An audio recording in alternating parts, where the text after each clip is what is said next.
Buenas tardes, gracias a todos por venir. Hoy es el último Ateneo del año.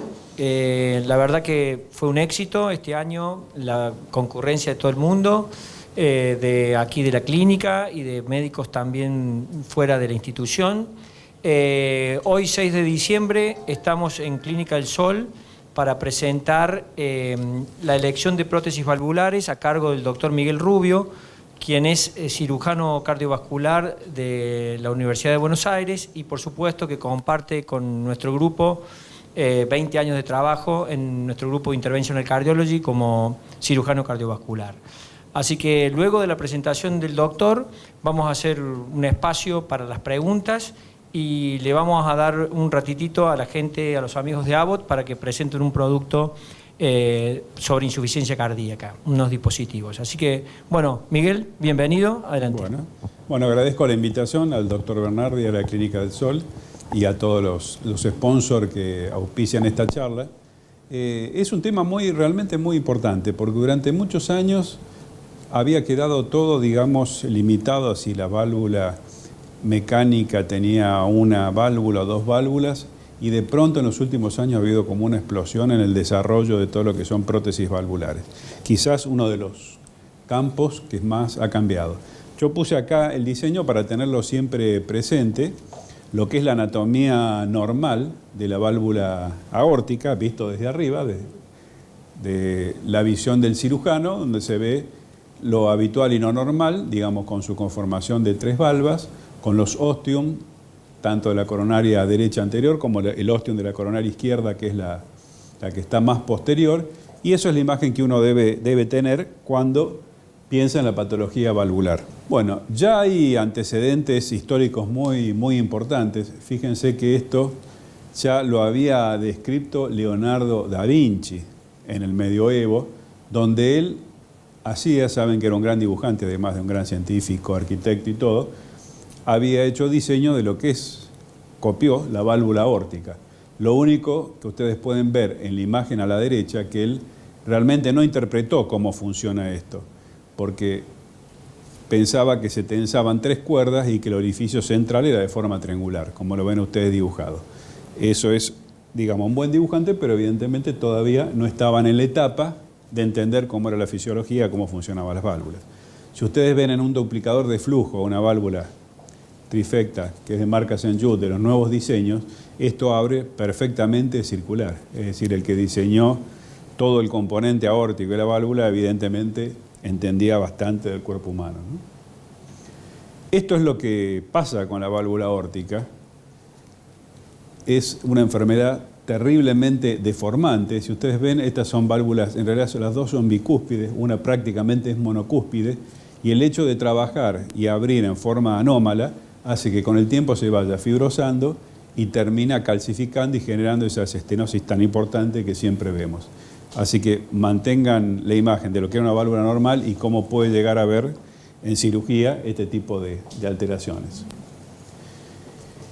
Es muy interesante también considerar cómo cambió todo en los últimos tiempos desde el advenimiento de las últimas válvulas, cosas que prácticamente nosotros no teníamos en cuenta.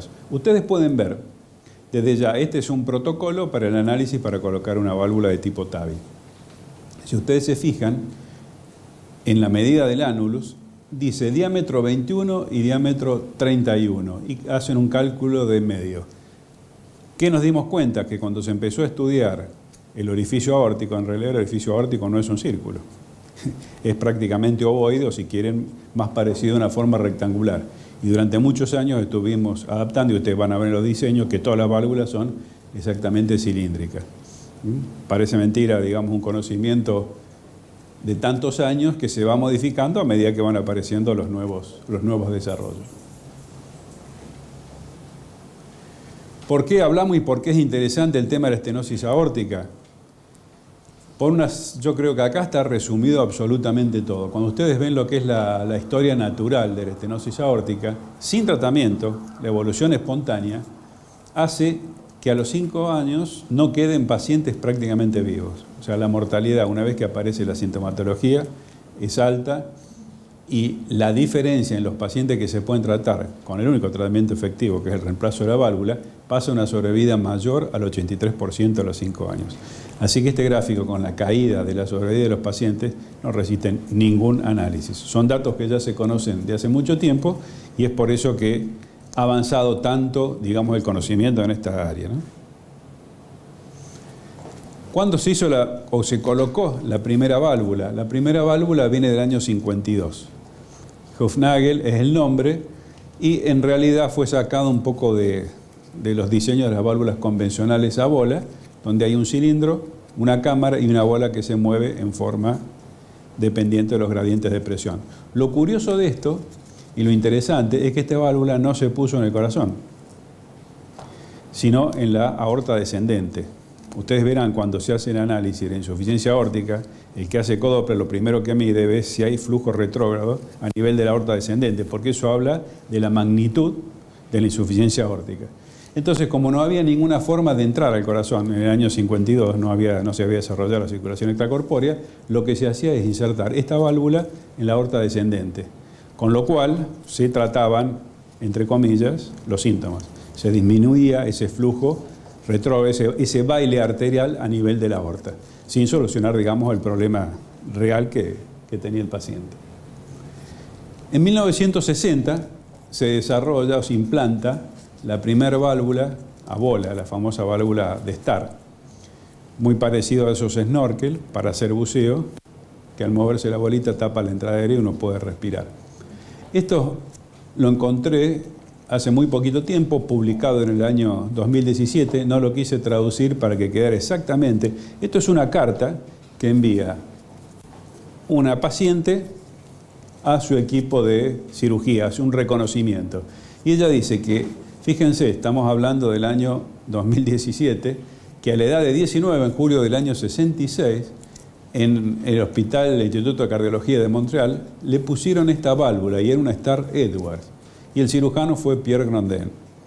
Ahora tiene 70 años, está viva y tiene exactamente la misma válvula. Quizás sea uno de los reportes de mayor tiempo de una válvula de Starr. En la generación mía ni la llegamos a ver, sí sabíamos que había pacientes que se habían colocado. Pero fíjense la duración que ha tenido esta válvula. Y acá va lo que le comentabas antes, la válvula de Hufnagel instalada en la aorta descendente, al no poder hacer el avance, digamos, de la detención cardíaca para trabajar donde realmente se debe. Y dos válvulas colocadas ya en el centro, en el anillo mitral, tanto una válvula de Starr, de disco, con una válvula Carpentier, una bioprótesis, en posición mitral. Y esto es un poco el panorama actual, empezando por la derecha arriba, las válvulas biológicas que hoy en día son las que más difusión tienen y podemos clasificarlas. A ellas las que son con soporte y sin soporte. Con soporte, ¿qué quiere decir? Que hay dos posibilidades de válvula, digamos. Una válvula que es de pericardio, generalmente pericardio bovino, y una válvula que es la válvula nativa del cerdo, que se recorta y se inserta sobre un soporte. Ese soporte se llama stent. Lo que pasa es que el stent ocupa determinado lugar y puede dar algunas alteraciones, digamos, en cuanto a la hemodinamia de la región. La primera de todos, donde se ven los dos moños, son las dos arterias coronarias. Es una raíz completa porcina con un anillo de sutura y eso se utiliza, es una válvula que no tiene soporte y es el equivalente a un homoinjerto. Es para reemplazar la aorta ascendente y reimplantando las coronarias. La que está al lado son las válvulas que más se utilizan, que son las válvulas porcinas, donde tienen un soporte. Lo que le ven es diferencia en el anillo de sutura, en el cual uno es intraanular y otro supraanular, que son diseños para mejorar el rendimiento. Al lado ven una válvula mecánica. Yo les voy a pasar, o mejor dicho, les voy a alcanzar para que vayan pasando lo que es una válvula que tiene dos y otra que tiene un solo disco, denominada monodisco y bidisco. Ya las monodiscos han caído completamente fuera de uso y se han retirado del mercado. No es porque hayan sido muy malas, sino porque el diseño posterior las superó. Entonces, cuando hablamos de válvulas mecánicas, estamos hablando de válvulas bivalvas. El TAVI, que lo conocen mucho acá la gente de hemodinamia, que revolucionó, digamos, todo lo que es la cirugía de la válvula aórtica, por la sencilla razón de que es un concepto totalmente diferente. A veces cuando uno lo compara, pareciera que está comparando cosas muy diferentes. La gran ventaja es que es un procedimiento, además de prácticamente percutáneos, que no utiliza circulación extracorpórea. Esa es la gran diferencia que tiene. Como ven, en la parte alta está desnuda porque es la zona donde apoya sobre la aorta y donde también debe tener lugar para los ostium coronarios, para no ocluirlo. La que sigue al lado, que está toda tapizada, es el mismo tipo de válvula, pero que se utiliza en posición pulmonar, donde no hay requerimiento, digamos, de mantener los ostium permeables. Y las otras dos, sin soporte y sin sutura, empiezan a aparecer las válvulas intermedias, los desarrollos híbridos, que no son ni la cirugía convencional ni la que se usa en el TAVI, tratando de adoptar las nuevas modificaciones que hay. ¿Cuál es la prótesis valvular ideal? Siempre digo que todavía hay camino, que el que la quiera desarrollar seguramente va a tener un futuro económico y académico muy importante, porque no llegó a existir, no se llegó a diseñar todavía la válvula. Después del año 52 en adelante siempre se ha ido modificando, pero siempre tenemos inconvenientes. Entonces la prótesis valvular ideal, para aquellos que quieran desarrollar el tema, es primero la facilidad de implantar. ¿Por qué? Porque si uno desarrolla una válvula con una dificultad muy grande para colocarlo, posiblemente va a tener muy poco impacto en el mercado. O si va a haber uno o dos elegidos nada más que la van a poder hacer y el resto no. Entonces, cuando uno diseña algo, tiene que ser de aplicabilidad universal, digamos, para que tenga sentido y valor. Lo segundo es la performance hemodinámica, es decir, cuánto le mejore yo de la estenosis aórtica que tiene el paciente y en qué condiciones va a quedar y lo más cercano a la normalidad que puede estar. El tercer punto es la estabilidad estructural que tiene que tener, de no perder con el tiempo la forma de la válvula, no ser trombogénica, no ser inmunogénica para no generar rechazo y modificación y agresión sobre la válvula, y el tema que ya prácticamente no se considera, no es muy importante, es lo de ser silenciosa. Vamos a ir viendo uno por uno, digamos, de estos tipos de situaciones. La facilidad de implante. Hacia la derecha ustedes ven la que tienen mayor facilidad de implante y hacia la izquierda la que tienen menor. Por lo tanto, todo lo que esté situado a la derecha de esta pantalla seguramente van a encontrar casuística muy importante a nivel mundial. Y en lo de técnica simple, la del implante de todos los días, es la válvula biológica que tiene stent, que tiene soporte, en cual tiene un solo anillo de sutura. Y es igual la sutura para las válvulas mecánicas. Ustedes lo ven, esa pollera que tiene alrededor es una tela de Dacron donde uno puede pasar los puntos y fijarlo directamente sobre el anillo. En la técnica compleja, pasándose al otro extremo, es la operación de Ross. La operación de Ross es, digamos, es muy inteligente pero muy compleja para realizar. ¿Qué es lo que tiene? Una estenosis aórtica en un paciente joven, donde no se quiere anticoagular, entonces se saca la válvula aórtica con la arteria pulmonar, se prepara la aorta, las dos coronarias, se implanta la válvula pulmonar en el lugar donde estaba la válvula aórtica y el sector que quedó descubierto se cubre con un homoinjerto. Todo eso es una cirugía muy prolongada, posiblemente con tiempos de clampeo superior a 2 horas, 2 horas y media, y es lo que ha hecho que no se difunda demasiado la técnica. Prácticamente lo resuelven mucho y lo utilizan mucho en los centros que hacen cirugía pediátrica porque no hay válvulas efectivas tan chicas. En cambio, en el adulto es totalmente diferente. Y tiene también, digamos, el talón de Aquiles, que uno está colocando un homoinjerto en la posición pulmonar, que con el paso del tiempo se puede ir deformando. Y la facilidad intermedia es el homograph o las stainless. Stainless significa válvula que no tiene soporte. Hubo una época donde estuvieron muy de moda y después empezaron a tener un número elevado de fallas y fueron prácticamente retirados del mensaje del comercio, ¿no? La hemodinamia. La hemodinamia es corregir el defecto funcional que da la estenosis aórtica. Hacia la derecha la que mejor rendimiento de hemodinamia tiene y el ROS. Y el ROS, si estamos pasando la arteria pulmonar, quiere decir que prácticamente queda en condición anatómica normal. Y un homoinjerto es un injerto que se sacó cadavérico de otra persona que se utilizó seguramente para hacer un trasplante y se coloca en la posición aórtica. El gran problema que tiene el homoinjerto, digamos, si bien tiene muy buen rendimiento hemodinámico, es la calcificación. Cuando pasan pocos años, y sobre todo en pacientes jóvenes, se genera restenosis y destrucción del homoinjerto. Y la hemodinamia hacia la izquierda es lo que esperamos todos los días, y las casas desarrollan nuevos modelos, que es las bioprótesis con soporte. El soporte, cuando ustedes lo miran en forma, digamos, transversal, el soporte ocupa mucho lugar, y si ocupa mucho lugar, disminuye mucho el orificio funcional. Entonces, en los números chicos, posiblemente los gradientes que quedan sean elevados. Y las mecánicas monodisco, como recién le mostré, ese era un modelo, un Omniscience, lo mismo, cuando uno lo mira en forma transversal, el disco no llega a abrir en forma completa, tiene un ángulo de cierre, entonces produce obstrucción en un segmento de flujo. Las bivalvas prácticamente se abren a nivel perpendicular al anillo y casi no queda obstrucción. No se abren perfectamente a nivel perpendicular porque si no, no habría flujo, reflujo y no habría cierre, quedarían abiertas. Así que siempre tienen algunos grados, digamos, de cierre para que eso funcione bien. Este punto, la hemodinamia, es el punto más pesado, digamos, para los cirujanos, más pesado para el clínico. Ustedes saben que cuando el rendimiento hemodinámico es bueno en la estenosis aórtica se puede medir no solo por la mejoría de la capacidad funcional, sino por la regresión de la masa ventricular izquierda y por la regresión de los gradientes a valores normales. La trombogenicidad. Bueno, esta es la gran desgracia de las válvulas mecánicas. Si las válvulas mecánicas no tuvieran trombogenicidad, no se hubiera desarrollado el componente biológico.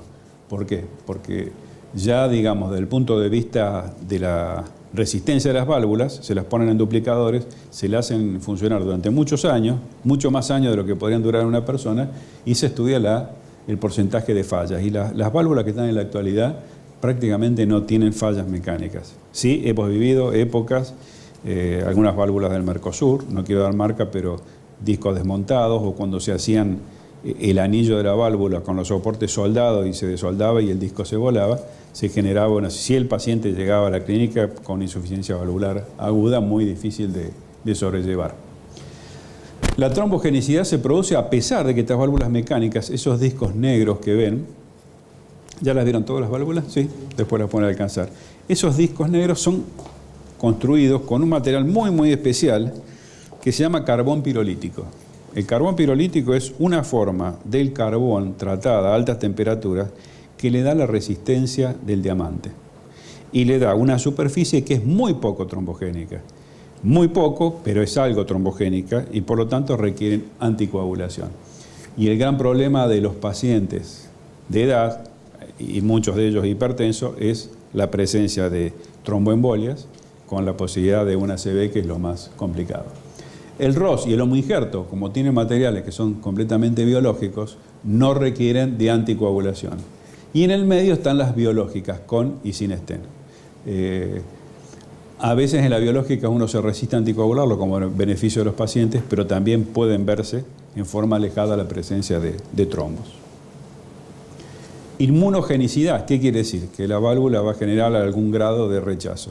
Si uno está utilizando una válvula porcina, que es un injerto extraño, es evidente que eso sufre agresión y la modificación de la resistencia estructural está dado justamente por ese mecanismo. Por eso es que los pacientes seniles lo toleran, porque todo el sistema inmunológico es mucho menos reactivo.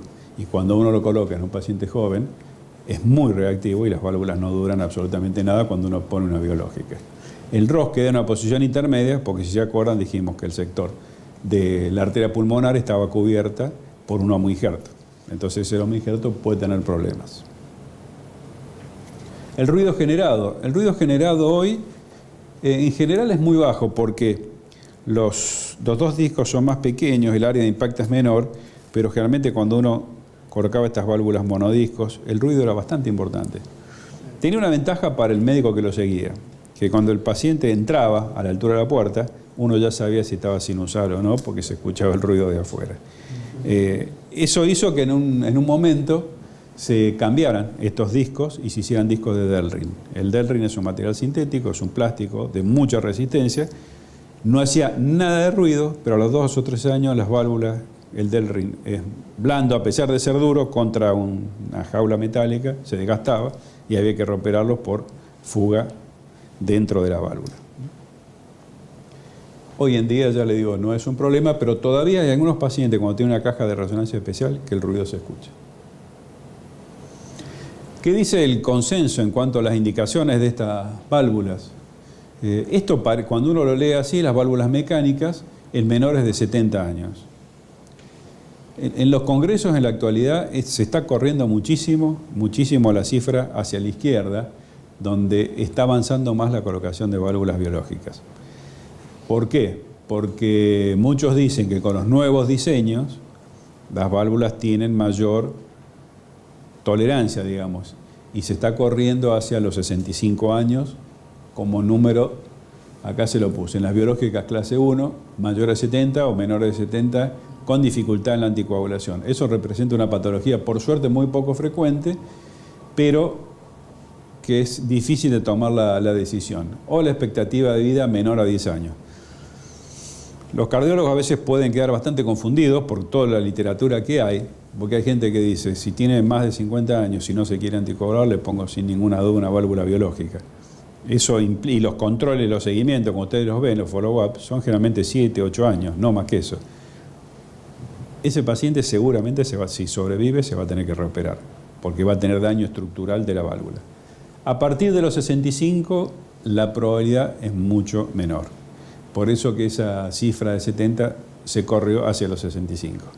También hay cirujanos que son mucho más extremos y que dicen que le ponen válvula biológica a todos, porque la sobrevida de un paciente con patología generalmente no es mayor que la expectativa de vida de la bioprótesis. Yo no estoy de acuerdo con esa postura, pero también lo pueden escuchar.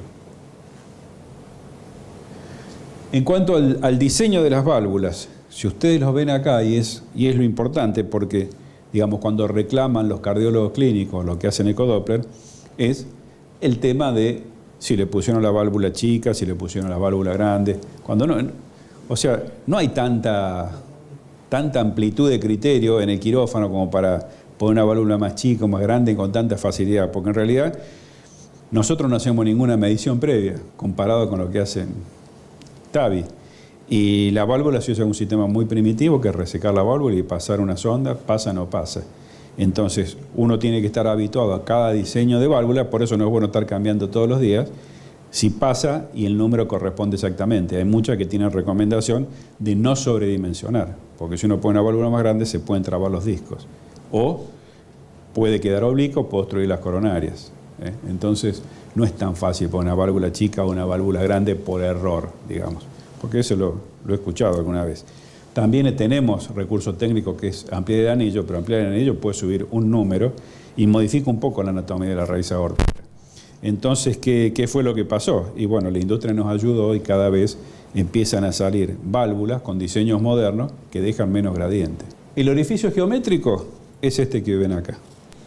Es el círculo y la posición que queda con las dos válvulas abiertas. Ese es el orificio real. El orificio efectivo, ustedes saben que el orificio efectivo se mide con ecodoppler. Y el ecodoppler, que mide velocidades. Entonces las velocidades tienen variaciones.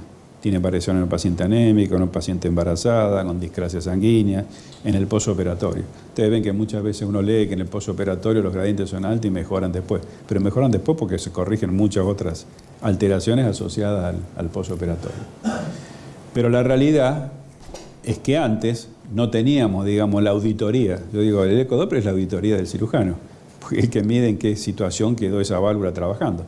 En la antigüedad no había eso porque el ecodoppler no tenía esa capacidad para medirlo y nadie iba a pasar un catéter, porque está absolutamente contraindicado a meter un catéter de hemodinamia a través de un disco porque lo va a trabar. Además de la insuficiencia valvular grosera que produce, las mediciones que tiene no son reales. Entonces, lo que se busca es tener un orificio efectivo lo más parecido a lo normal para no caer en lo que se llama el mismatch o la desproporción entre la válvula y lo que el paciente necesita. Pero también hay que estar muy atento a cómo se establece esa medición, porque depende mucho del operador. Entonces, medir la velocidad bien, utilizar el parámetro correcto, poder alinearse con el flujo. Y también lo que decía antes, cuando se hace el cálculo, se mide el diámetro de salida, del tracto de salida del ventrículo izquierdo. Pero la máquina lo asume como que es un círculo. Y ya vimos que no es un círculo. Entonces también hay margen de error en el cálculo exacto del orificio de salida. Fíjense, estas válvulas monodisco es una válvula que ya no está en el mercado, abre 75 grados el disco, es una válvula 19 y el orificio interno es de 16. Pero sin embargo, colocada en la posición que se recomendaba en el manual, es una válvula que tenía muy bajo gradiente. Y es la única que uno medía 19 y era el número 19 en milímetros donde la colocaba. ¿Por qué? Porque se manejaban con criterios reales. Saben que durante mucho tiempo hubo una lucha comercial importante entre las distintas empresas en tener como argumento de venta el mayor orificio efectivo. Y el mayor orificio efectivo lo tenían, pero a expensas de nominar una válvula de 23 milímetros, estaba rotulada como 19, por ejemplo. Entonces el cirujano que no estaba advertido de eso, con la mente acostumbrada a los 19 anteriores, cuando la quería bajar, la válvula no entraba, porque no medía 19, era mucho más grande que eso. Acá ven cómo queda la válvula abierta en la posición mirándolo desde la cara, desde el ventrículo izquierdo hacia la aorta. Esta abre 85 grados, yo le decía que no llegaba a los 90 grados, y una 19 tiene 1,63 de área y un orificio interno de 14. Quiere decir de que a veces no todo es lo que parece, ¿no? Y esto es lo que decía, cómo se calcula el orificio efectivo aórtico, donde ustedes ven que son todos cálculos en forma indirecta, digamos, por velocidades, asumiendo la velocidad que tiene después de la válvula, la velocidad del tracto de salido, y a través de la fórmula matemática de la ecuación de continuidad directamente se calcula el orificio efectivo. ¿En qué fueron desarrollando, mejorando, digamos, estas válvulas? En aumentar el área a expensas de modificar el anillo de sutura. Este, por ejemplo, es una bivalva que se ve como un sombrerito. Ese sombrerito es porque el anillo es plano y se va a poner directamente supraanular. De esa manera no ocupa menos lugar y el flujo es mayor. ¿Por qué no ponemos todas supraanulares? Bueno, hay cierta tendencia a cambiar hacia lo supraanular, porque también el anillo es diferente y la posibilidad de que haya leak perivalvulares es un poco mayor a la que es intraanular. Entonces siempre hay que estar jugando con muchas variantes en el momento de tomar la decisión sobre qué válvula vamos a utilizar. Válvula biológica moderna, fíjense en la proporción entre el anillo de sutura y el diámetro interno de la válvula, donde se logran orificios efectivos muy buenos. Concretamente, esta válvula dice que en todos los números, empezando de la 19, que es la más chica, logra gradientes menores de un dígito. Eso significa que prácticamente cualquier patología podría corregirse en forma eficiente. Y es otro tema también que se deriva cuando a veces nos presentan los pacientes a los cirujanos, donde el gradiente es bajo con buena función ventricular. Y sobre todo en pacientes que tienen superficie corporal grande y un anillo aórtico chico, porque en esos pacientes generalmente cuando uno coloca la prótesis no cambia demasiado el gradiente que tenían previo al postoperatorio. Y si estaban muy sintomáticos, los pacientes van a seguir muy sintomáticos y van a estar en el consultorio reclamando en forma permanente o no obteniendo la mejoría que esperaban de la cirugía. Ese es el punto crítico. El cirujano siempre quiere que los gradientes aórticos sean altos y que el diámetro del orificio aórtico también sea mayor para poder poner una válvula que uno sabe que el enfermo sin duda va a mejorar, va a tener mejoría clínica. Al principio, cuando no se medía por ecodoppler, directamente se medía gradiente mayor de 50 eran pacientes que iban a cirugía.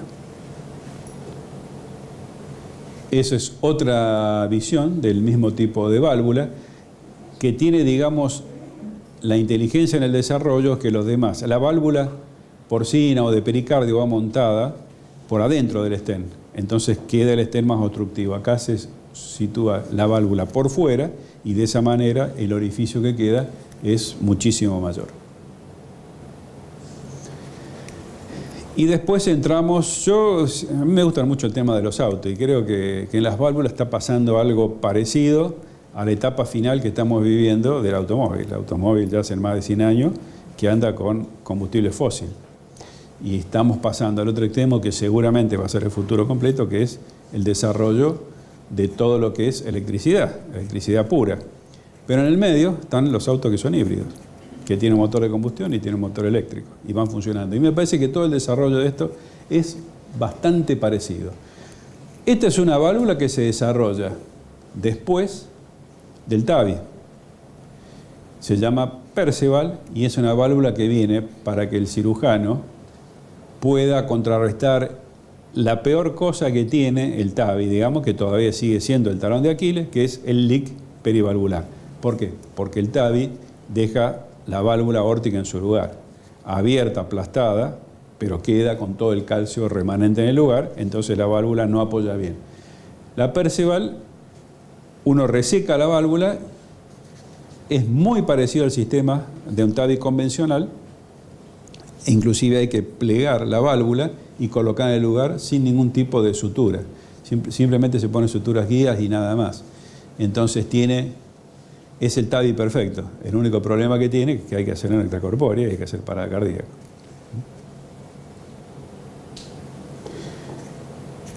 Ahí tienen el sistema de plegado. Ustedes saben que a medida que va pasando el tiempo y se va haciendo el follow-up de estas válvulas, que al principio parecen perfectas, son válvulas biológicas, no requieren anticoagulación, ya están descritos varios trabajos con trombos en la válvula de TAVI y algunas que se dañan por el plegado que tienen. Este es el mecanismo que tiene para hacer el plegado. Y ese crimpaje, si supera un tiempo determinado, digamos que cada laboratorio lo establece, y uno no la pudo colocar directamente, la tiene que descartar, porque ya se sabe que eso produce lesiones. Y si ustedes analizan el costo que tiene esta válvula, no es tan fácil dejarla de lado o descartarla. Y esto, y creo que acá ya podemos terminar con la charla, es otro sistema de estos híbridos con circulación extracorpórea, donde uno va a abrir, va a resecar la válvula y va a insertar otra, que en realidad es bien híbrida, porque es una válvula convencional de pericardio, pero tiene un soporte de stent por debajo, que cuando tiene es balón expandible. No tiene ningún punto de fijación, puntos de reparo nada más para bajarla. ¿Cuál es el concepto, digamos? ¿Cuál es el argumento que los cirujanos utilizamos para presentar estas válvulas? Es que se pueden hacer, cuando uno tiene el entrenamiento adecuado, tiempos de circulación extracorpórea muy cortos, porque en vez de pasar 15 o 16 puntos, está poniendo 3, la baja, y por ahí puede bajar el tiempo a 20 minutos para el implante. Hay un tema que hay que analizar muy bien. Tanto así como esa señora, desde el año, no sé, cuando se tenía colocada una válvula, la válvula funcionaba bien, el TAVI recién ahora empieza a sumar, digamos, un follow-up más o menos razonable. Estas válvulas parecen muy buenas, pero no han superado todavía la etapa de follow-up. Quiero decir que no es muy coherente lanzarse a colocar todas estas válvulas de una forma descontrolada, sino que hay que hacer estudios en centros importantes donde se los puedan seguir y uno pueda hacer la evaluación correcta. El gran problema, y cuando uno busca la prótesis ideal, es que ya desde el punto de vista hemodinámico prácticamente hoy no hay tanto inconveniente como había antes, pero está el tema de la anticoagulación. Y el tema de la anticoagulación pareciera ser ahora, con la población cada vez más añosa, que pasa a ser realmente un problema por la posibilidad de una ACV, realmente de tipo hemorrágico, o un traumatismo que pueden complicarle bastante la vida. Los cirujanos en general tenemos una ventaja, que es una desventaja, que en general cuando hacemos un implante de una prótesis, la mayoría de los pacientes, una vez que superaron la etapa del postoperatorio, no son seguidos por nosotros. Entonces, muchos de los que están a favor de utilizar las válvulas biológicas y no anticoagularlo es porque refieren que la cantidad de complicaciones, que generalmente se describen 1% por año, pero eso es acumulativo. Entonces, con el paso del tiempo, el porcentaje de pacientes que van a tener o una trombosis valvular o una embolia sobre todo a nivel del sistema nervioso central, es una complicación bastante importante. Así que, como ustedes ven, todavía la válvula ideal no la tenemos, pero si bien no es ideal, tiene que pensar que desde el año 60 a esta altura, mucha gente ha aumentado su sobrevida gracias al tratamiento de la estenosis valvular aórtica con todas estas prótesis que hemos mencionado. Creo que con esto damos por terminados.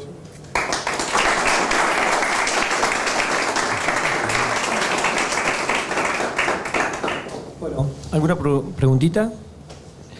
Hay 1000 preguntas para hacer acá. Sí, muchas. Sí. Vamos a arrancar con el doctor Máximo Rodríguez.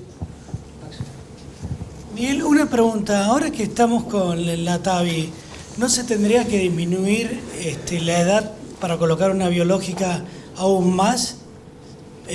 Suponiendo que si fracasa la biológica, bueno, uno tiene como alternativa la TAVI.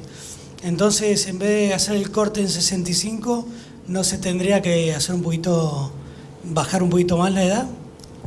Bueno, eso en el último congreso tuvo una respuesta y se llamaban el jueguito de muñequitas chinas. No sé si ustedes lo conocen. Las muñequitas chinas son esas que se van poniendo una dentro del otro. La habrán visto en alguna de las casas.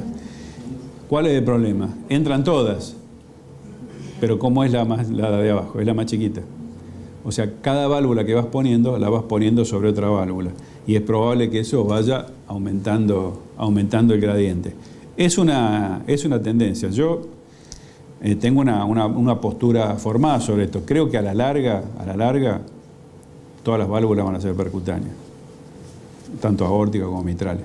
Creo que va a ser para otra generación. Nosotros estamos empezando, pero sí, me parece que el camino y la fuerza que hizo la industria sobre este tipo de desarrollos va a dar sus resultados. La realidad es que cada vez vemos menos leak. En pocos años, los leaks que había al principio eran terribles y ahora son mucho menores y todo el mundo sabe que ese leak sin duda influye, digamos, en la mortalidad alejada de esos pacientes. Mortalidad alejada a los pocos meses, me refiero, ¿no? Es como dejar una válvula con mucho gradiente, digamos, en reemplazo de una válvula aórtica. Se discute mucho. Yo pondría una válvula biológica convencional y dejaría más el TAVI para los pacientes de alto riesgo. Yo creo que hay muchos trabajos que hablan sobre resultados en pacientes de bajo grado, pero me parece muy precoz todavía. Me parece, por el hecho, digamos, de la apertura torácica y nada más, evitar una cirugía convencional me parece muy apresurado. Los números, digamos, la mortalidad del TAVI también tiene mortalidad. O sea, no se puede explicar al paciente de que le van a hacer un procedimiento y que tiene. Si el TAVI fuera 0% de complicaciones, yo te diría no hay nada que discutir. Pero evidentemente no es el 0%, lo tiene todavía. Pero ya le digo, en la actualidad la tendencia a poner válvulas biológicas es mucho mayor a la que había anteriormente. Otra pregunta, Miguel. Una bicúspide, una chica de 20 años, ¿preferís la cirugía Ross o qué conducta tomarías? Nosotros le pondríamos una válvula mecánica y la anticoagularíamos. El problema de las mujeres, digamos, jóvenes es el tema del embarazo. Si no, pero ya digo, si hay mucho deseo de tener un embarazo, posiblemente el asunto de la anticoagulación tema complicado y sería una de las pocas indicaciones del ROS. Lo mismo que si es un deportista de alto rendimiento que quiere escalar el Himalaya, la Aconcagua, hacer rafting, todas las cosas complicadas, o es un deportista que vive de eso, un tenista que puede tener golpe y eso, y la anticoagulación le puede complicar su vida, sería de las pocas indicaciones. Pero también hay que ver el centro donde se puede realizar eso, ¿no? Doc, una muy buena presentación. Primero, una consulta acerca de unas válvulas que he visto y me ha tocado recuperar, que son pacientes con válvulas con protección anticalcio.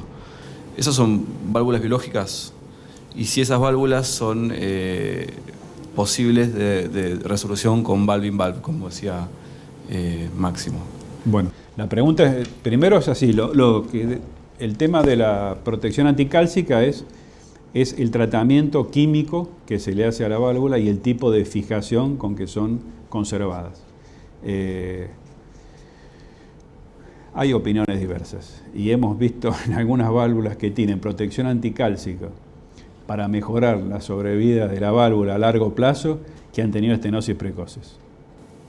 En general, todas las firmas importantes están utilizando ahora procedimientos anticálcicos. La realidad es que debería, no sé si hay algún artículo que compare bien válvulas biológicas con del mismo tipo y desarrollo con y sin protección anticálcica. Es digamos, una profilaxis de laboratorio lo que se hace. Pero eso puede ser aplicado a cualquier tipo de válvula, de cualquier número y de cualquier marca. No es específico. Vos me preguntabas otra cosa después. No, si eran posibles de resolución en caso de estenosis con Valbenval, con TAVI. Bueno, eso se aplica a lo mismo que te dije antes. Hay que buscar en el prospecto exactamente el diámetro de la válvula y el modelo de la válvula, porque muchas de esas se pueden tratar como valve-in-valve. Sí. No todas, porque algunas son muy chiquitas. Tuvimos la experiencia de una válvula chica donde había gradientes elevados y después la válvula se calcificó, se cerró más, que quedó con más gradiente todavía. Y por supuesto, era una paciente obesa, 150 kilos, 75 años, le dijimos, no quisimos llevar la cirugía y no quisieron dejarla así. Y le pusieron una valve-in-valve, pero una valve-in-valve en un anillo y en un edificio tan chico, la enferma quedó absolutamente igual, o sea, no tuvo ningún beneficio con el procedimiento. Bueno, gracias, doctor.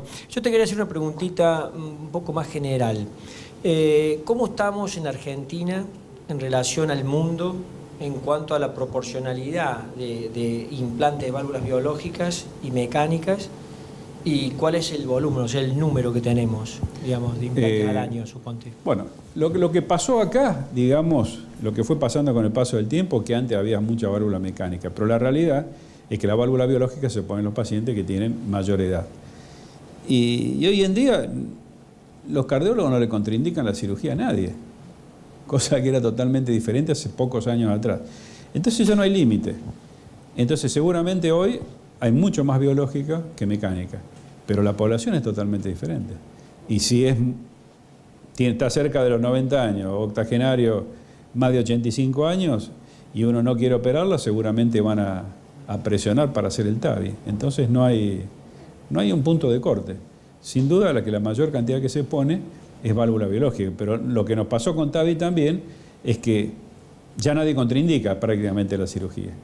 Entonces, al haber tantos pacientes años, pareciera que todos en alguna etapa de la vida, cuando tengamos muchos años, vamos a tener estenosis aórtica, porque es impresionante la cantidad de gente que seguramente antes no se trataba o se diagnosticaba seguía con tratamiento médico, pero ha aumentado tanto la proporción de pacientes con TAVI como la proporción de válvulas biológicas, y mucho menor, y si extendés a 65 años, el 80-90% de las válvulas son biológicas. Y en tu práctica diaria, el porcentaje de cirugía de bypass con la de válvula, ¿qué porcentaje tenés de válvulas, de implante de válvula? Y hoy prácticamente estamos 50 y 50. Antes lo convencional era un 70% de cirugía coronaria y un 30% de cirugía valvular. Y en algunos lugares hay casi más cirugía valvular que cirugía coronaria. Hay un tema importante y medio lamentable, digamos, en nuestro medio, que es manejar como todos los países desarrollados tienen una base, sobre todo europeos y americanos, tienen una base donde todo el mundo vuelca sus datos. Acá por una cuestión de criterios de competencia comercial. Yo lo digo porque hace muchos años hicimos un trabajo muy importante en cuanto a marcapasos, la cantidad de marcapasos, porque no había cifras reales. Y es muy difícil que una empresa le dé exactamente los números de la cantidad de válvulas, porque no está centralizada la información. Y las asociaciones médicas, el Colegio Argentino de Cirujanos no tiene, y es muy difícil hacerlos entrar todos dentro de... O sea que hay más de 10.000 implantes al año. Probablemente sí. Sí, ¿no? Desde el punto de vista médico, yo creo que la gente tiene una práctica médica mucho mayor de lo que la capacidad económica del país permite. O sea, tenemos todo acá y se sigue haciendo todo y no hay forma, digamos, que eso se pueda detener, más allá de los costos. Los resultados son comparables con el resto del mundo, digamos. Sí, los resultados es relativo eso. También habría que analizarlos bien porque uno ve, por ejemplo, Alemania. Alemania tiene un sistema central donde está toda la información volcada. Y hoy Hoy y en los últimos años hay más TAVI que cirugía convencional de reemplazo valvular aórtico.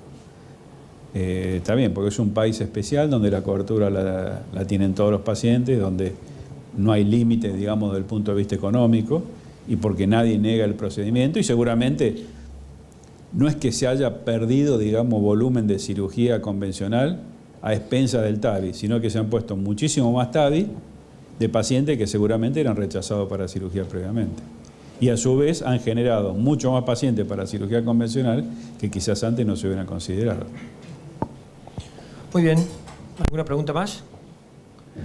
Doctor Rubio, muchas gracias por la presentación, te felicito y esperamos que el año próximo contar con tu presencia. Bueno, como no, yo agradezco la invitación a Intervencional Cardiología, la Clínica del Sol, y creo que todo este tipo de ateneo es muy útil para todo el mundo. Muchas gracias. Voy a presentar a quien es jefe de venta de Abbott, al señor Lorenzetti, que va a hacer una presentación sobre dispositivos de implante para insuficiencia cardíaca. Sí, bueno. Gracias, gracias por visitarnos. Antes que nada, muchas gracias al doctor Bernardi por el espacio que nos está dando. Y muy rápido quiero presentarles algunos de los productos que tenemos en la compañía para lo que es la línea de insuficiencia cardíaca. Hoy por hoy es una enfermedad que tiene muy poca prensa para la gravedad que refleja en todo el mundo, ¿no es cierto? Hoy por hoy tenemos más de 26 millones de enfermos con insuficiencia cardíaca en todo el mundo y tiene una tasa de mortalidad muy alta. Muchos de estos pacientes son readmitidos por ejemplo, dentro del periodo de 12 meses. Tenemos una readmisión de casi el 50%. Y hay muchos estudios que reflejan que por cada readmisión que va sufriendo un paciente, la tasa de mortalidad es mucho mayor. Además de ser muy compleja en cuanto al tratamiento y al diagnóstico, también es una de las enfermedades más costosas. En Estados Unidos, y bueno, estos números también son equivalentes en el resto del mundo, es la primera causa de muerte. En general, cuando doy presentaciones y le pregunto a la gente que no está mucho en tema cuál es la enfermedad que mayor temor tienen de padecer, todos siempre hablan de cáncer, de un montón de enfermedades, pero nadie conoce esta, que es de las más graves que tenemos en el mundo.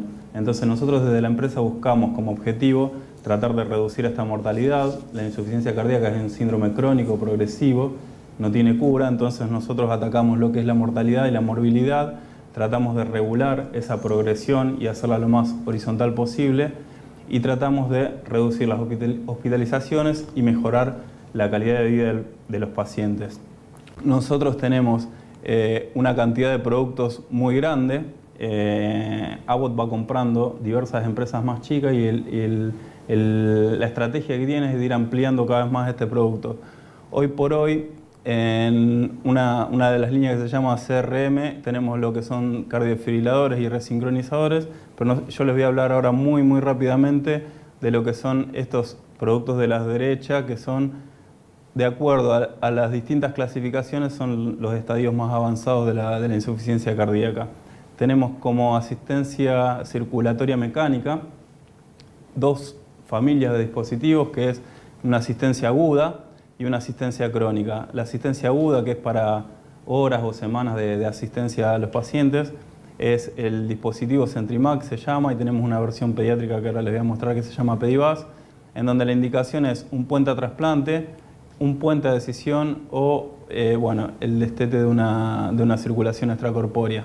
Y lo que es la asistencia crónica es para más largo tiempo, como puente a trasplante o como terapia de destino. Acá dice 10 años, pero porque es lo que tenemos hoy por hoy, pacientes asistidos con ese tiempo, pero lo que es terapia de destino ya sería de por vida.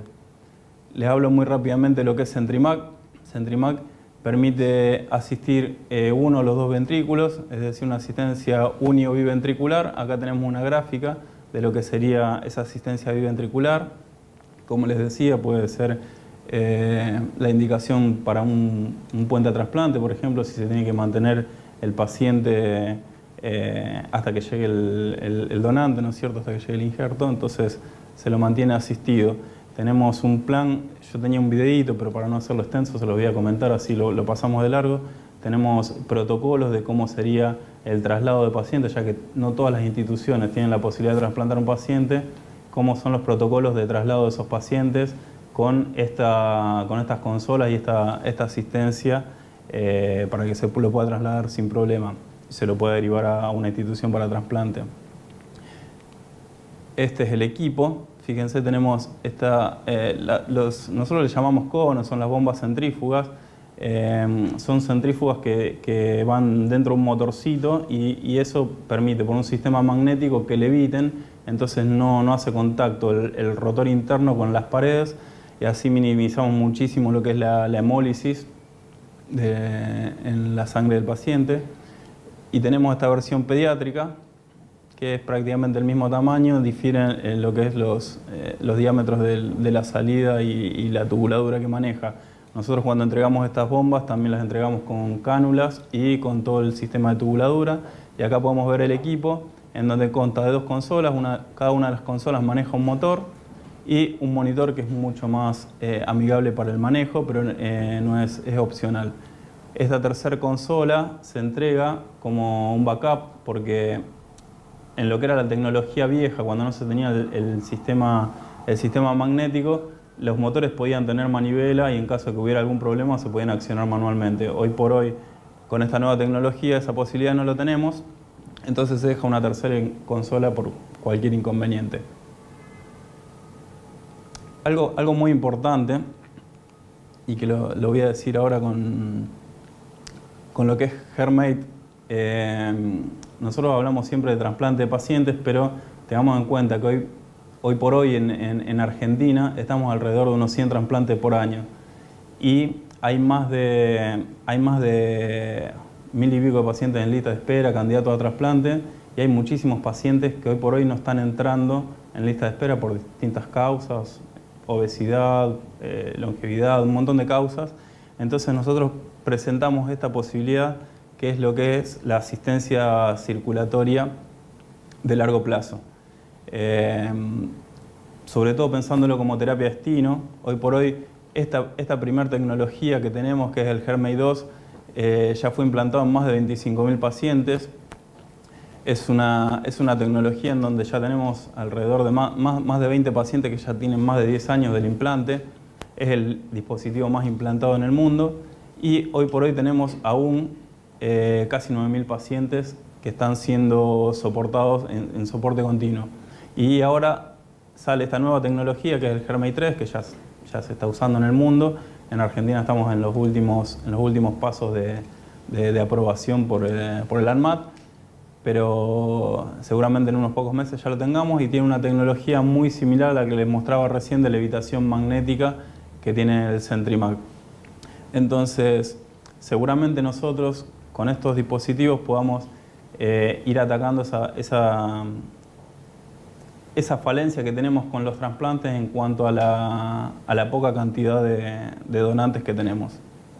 Acá vemos los dos dispositivos, tienen muchas similitudes, son de flujo continuo, son accionados eléctricamente, esto se llama Driveline y sale por el abdomen, afuera del cuerpo y se conecta a este controlador, que el controlador va conectado a 2 baterías externas. Esas baterías duran unas 8 horas de carga, luego se pueden recargar. Y bueno, esto está diseñado como para, como dice acá abajo, un estilo de vida activo. Tenemos muchos pacientes, yo tuve la suerte de ver 3 o 4 pacientes que ya llevan muchos años de implantados y en donde pacientes que no se podían levantar ni siquiera de la cama recuperan considerablemente su estilo de vida, como vemos en la paciente que está acá en la imagen, pueden andar en bicicleta, pueden trabajar, pueden recuperar su vida normal, obviamente con algunas limitaciones, pero pueden disfrutar de una calidad de vida muy buena.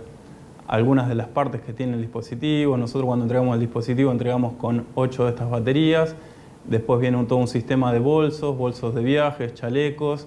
Hay un bolso que es impermeable para que el paciente pueda bañarse. Tiene una higiene de la zona diaria que se le permite. Este es el dispositivo también al cual el paciente se tiene que conectar a la noche. A la noche no duerme conectado a las baterías, sino que duerme conectado al módulo este de poder que va enchufado a la pared, que también tiene batería interna por si se corta la luz, digamos, ahí está todo muy bien pensado. Y acá algunos de los números en donde se basa el estudio, en el momento en el dispositivo este se basa en este estudio, que es un estudio multicéntrico de más de 1000 pacientes, en donde, fíjense que con este nuevo dispositivo se está logrando cada vez mejor sobrevida. Estamos hablando de 97% a los 30 días y 89% a los 6 meses. Esto en el tiempo, fíjense, acá tenemos las dos curvas de lo que era el GERMAI 2 y cómo fue mejorando y evolucionando esta sobrevida el GERMAI 3. Esto en el tiempo, como les decía, seguramente van a ir mejorando, las nuevas generaciones van a ir mejorando esta tasa de sobrevida. Fíjense que la tasa de sobrevida a 2 años del GERMAI 3 ya equivale casi a la del trasplante, que es del 83%, o sea que ya están igualando lo que es la sobrevida de un trasplante a 2 años. Hay estudios también de costo-efectividad en cuanto al tratamiento que tiene un paciente trasplantado y un paciente con este implante y ya los costos son similares. Entonces seguramente cuando puedan bajar, seguramente no se va a poder mejorar mucho las estadísticas de los trasplantes, pero sí a medida que evolucionen estos dispositivos cada vez van a ser más efectivos y estimamos que menos costosos también. Entonces quizás a futuro pueda llegar a ser una primera alternativa. Muy rápido les comento lo que es el CardioMEMS, lo voy a pasar para que lo vean. Este es un dispositivo para estadios no tan avanzados de la insuficiencia cardíaca. Es un dispositivo de medición de la arteria pulmonar. Les muestro esta gráfica porque es para tomar conciencia de que hoy por hoy no tenemos una tecnología que nos permite lo que nos permite esta tecnología. Acá tenemos cómo evoluciona el paciente antes de un shock, de una descompensación. Previo a la hospitalización tenemos indicadores que son cambio de pesos, edemas, un montón de indicadores que para nosotros son tardíos. Entonces tenemos esta posibilidad de agarrarle al paciente unos 20 y pico días antes de la descompensación y poder ir viendo lo que son los cambios en la presión de la arteria pulmonar y así poder modificar la medicación o actuar sobre ese paciente mucho más precoz que el resto de los indicadores. Eso nosotros le llamamos un manejo del paciente proactivo y no tanto reactivo.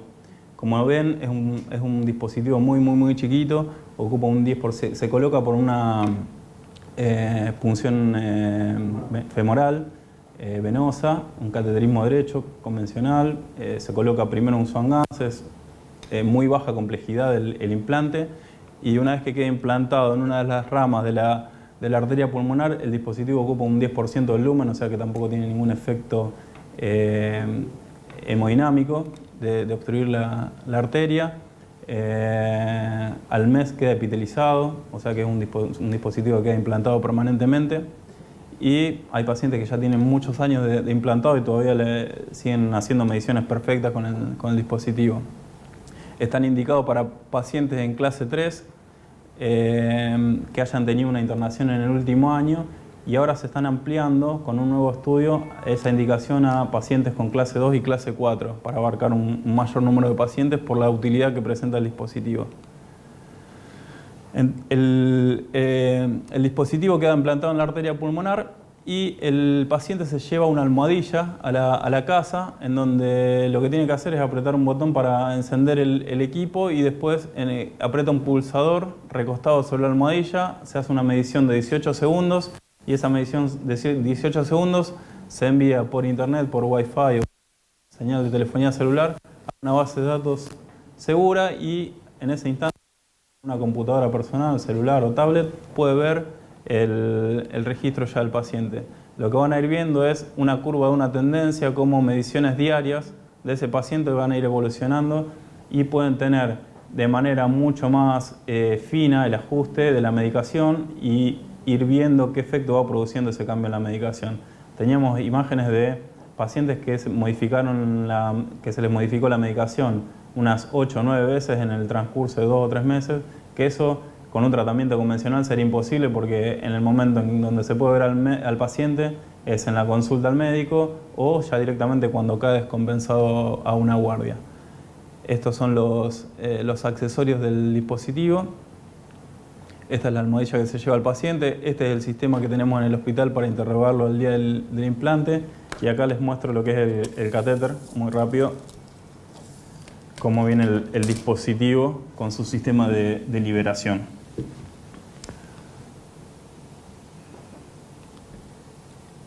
Para cerrar, esta es la última presentación, decirles que este dispositivo ya tiene más de 10.000 implantes en todo el año. Los resultados del estudio que es el Champion, que avala esta tecnología, demostraron que a los 6 meses se puede reducir la hospitalización un 28%, a los 18 meses un 37% y a los 31 meses un 48%, un 50%. Esto es importante desde el punto de vista de costo-beneficios y aún hay cosas que para hacerlo más rápido no presenté acá, pero presentó mejores resultados en pacientes con fracción de eyección preservada, en donde se reduce un 50% la internación en 18 meses. Esto es importantísimo porque son pacientes muy complejos para diagnosticar y para manejar. Y los nuevos estudios ya están estudiando la mortalidad, que ya saben que disminuye mucho con estos dispositivos, y también se estudia lo que es indicadores de la calidad de vida del paciente.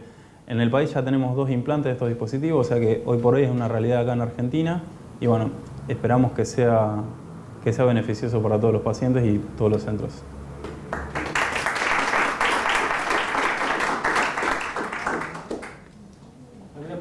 Guillermo, una preguntita nada más. Sí, este dispositivo, en realidad podés usar los 2 dispositivos en un paciente que tiene insuficiencia cardíaca, ¿verdad? Sí.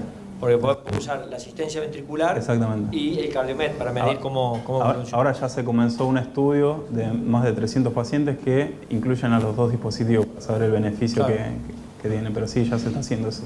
Y ya aquí lo tenemos a ambos dispositivos acá en el país. Sí, a los 3.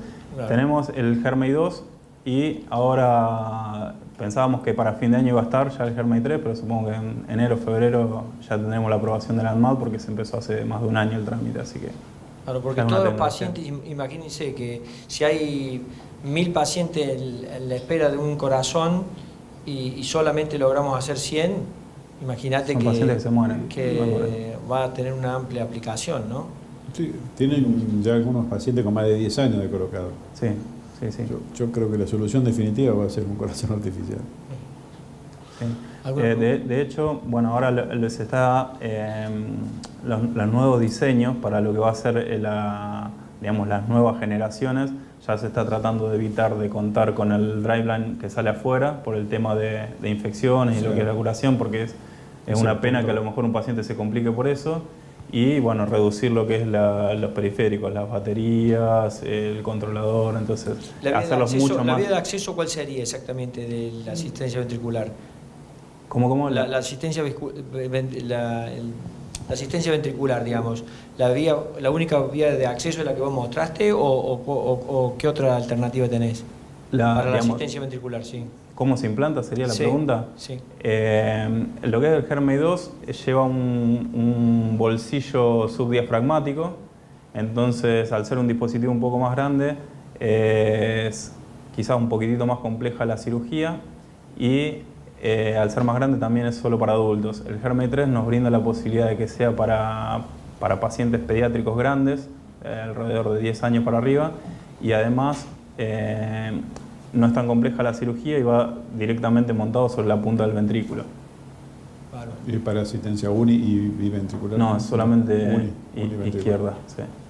Bueno, Guillermo, felicitaciones por tu presentación. Muchas gracias. Te vamos a convocar el año que viene porque seguramente vas a tener más pacientes. Seguramente. Y te vamos a dar más espacio, la verdad que es muy interesante lo que presentaste y te vamos a dar un espacio exclusivo para vos. Muchas gracias nuevamente. Muy amable.